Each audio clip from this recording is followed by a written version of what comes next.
Pembacaan Alkitab hari ke-26 terambil dari Mazmur pasal 16, Matius pasal 18 ayat 10 sampai dengan 35, Ayub pasal yang pertama, kedua, dan ketiga.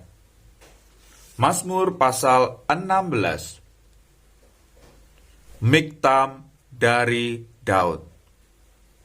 Jagalah aku, ya Allah, sebab padamu aku berlindung. Aku berkata kepada Tuhan, Engkaulah Tuhanku, tidak ada yang baik bagiku selain Engkau. Orang-orang kudus yang ada di tanah ini, merekalah orang mulia yang selalu menjadi kesukaanku. Bertambah besar kesedihan orang-orang yang mengikuti Allah lain. Aku tidak akan ikut mempersembahkan korban curahan mereka yang dari darah, juga tidak akan menyebut-nyebut nama mereka di bibirku. Ya Tuhan, Engkaulah bagian warisanku dan pialaku.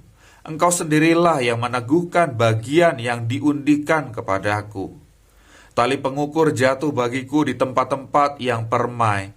Ya, milik pusakaku menyenangkan hatiku.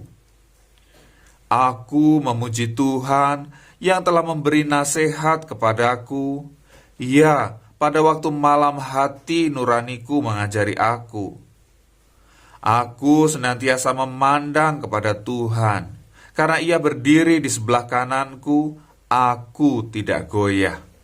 Sebab itu, hatiku bersuka cita dan jiwaku bersorak-sorak, bahkan tubuhku akan diam dengan tenteram.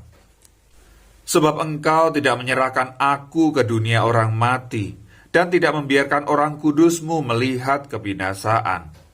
Engkau memberitahukan kepadaku jalan kehidupan. Di hadapan-Mu ada sukacita berlimpah-limpah, di tangan kanan-Mu ada nikmat senantiasa. Matius pasal 18 ayat 10 sampai dengan 35. Ingatlah, jangan menganggap rendah seorang dari anak-anak kecil ini, karena aku berkata kepadamu, ada malaikat mereka di sorga yang selalu memandang wajah Bapakku yang di sorga, karena anak manusia datang untuk menyelamatkan yang hilang. Bagaimana pendapatmu, jika seorang mempunyai 100 ekor domba dan seekor di antaranya sesat? Tidakkah ia akan meninggalkan yang 99 ekor di pegunungan dan pergi mencari yang sesat itu? Dan aku berkata kepadamu, sesungguhnya jika ia berhasil menemukannya, lebih besar kegembiraannya atas yang seekor itu daripada atas yang ke-99 ekor yang tidak sesat. Demikian juga Bapamu yang di sorga tidak menghendaki supaya seorang pun dari anak-anak ini hilang. Apabila saudaramu berbuat dosa, tegurlah dia di bawah 4 mata. Jika ia mendengarkan nasihatmu, engkau telah mendapatkannya kembali. Jika ia tidak mendengarkan engkau, bawalah seorang atau 2 orang lagi, supaya atas keterangan 2 atau 3 orang saksi, perkara itu tidak disangsikan. Jika ia tidak mau mendengarkan mereka, sampaikanlah soalnya kepada jemaat. Dan jika ia tidak mau juga mendengarkan jemaat, pandanglah dia sebagai seorang yang tidak mengenal Allah atau seorang pemungut cukai. Aku berkata kepadamu, sesungguhnya apa yang kamu ikat di dunia ini akan terikat di sorga, dan apa yang kamu lepaskan di dunia ini akan terlepas di sorga. Dan lagi aku berkata kepadamu, jika 2 orang daripadamu di dunia ini sepakat meminta apapun juga, permintaan mereka itu akan dikabulkan oleh Bapakku yang di sorga. Sebab di mana 2 atau 3 orang berkumpul dalam namaku, di situ aku ada di tengah-tengah mereka. Kemudian datanglah Petrus dan berkata kepada Yesus, Tuhan, sampai berapa kali aku harus mengampuni saudaraku jika ia berbuat dosa terhadap aku? Sampai 7 kali? Yesus berkata kepadanya, bukan, aku berkata kepadamu, bukan sampai 7 kali, melainkan sampai 70 kali 7 kali. Sebab hal kerajaan sorga seumpama seorang raja yang hendak mengadakan perhitungan dengan hamba-hambanya. Setelah ia mulai mengadakan perhitungan itu, dihadapkanlah kepadanya seorang yang berhutang 10.000 talenta.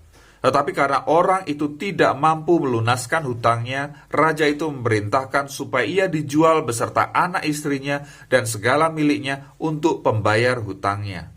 Maka sujudlah hamba itu menyembah dia, katanya, "Sabarlah dahulu, segala hutangku akan kulunaskan." Lalu tergeraklah hati raja itu oleh belas kasihan akan hamba itu, sehingga ia membebaskannya dan menghapuskan hutangnya. Tetapi ketika hamba itu keluar, ia bertemu dengan seorang hamba lain yang berhutang 100 dinar kepadanya. Ia menangkap dan mencekik kawannya itu, katanya, "Bayar hutangmu." Maka sujudlah kawannya itu dan memohon kepadanya, "Sabarlah dahulu, hutangku itu akan kulunaskan." Tetapi ia menolak dan menyerahkan kawannya itu ke dalam penjara sampai dilunaskannya hutangnya. Melihat itu, kawan-kawannya yang lain sangat sedih, lalu menyampaikan segala yang terjadi kepada tuan mereka. Raja itu menyuruh memanggil orang itu dan berkata kepadanya, "Hai hamba yang jahat, seluruh hutangmu telah kuhapuskan karena engkau memohonkannya kepadaku. Bukankah engkau pun harus mengasihi kawanmu seperti aku telah mengasihi engkau?" Maka marahlah tuannya itu dan menyerahkannya kepada algojo-algojo sampai ia melunaskan seluruh hutangnya. Maka Bapakku yang di sorga akan berbuat demikian juga terhadap kamu apabila kamu masing-masing tidak mengampuni saudaramu dengan segenap hatimu.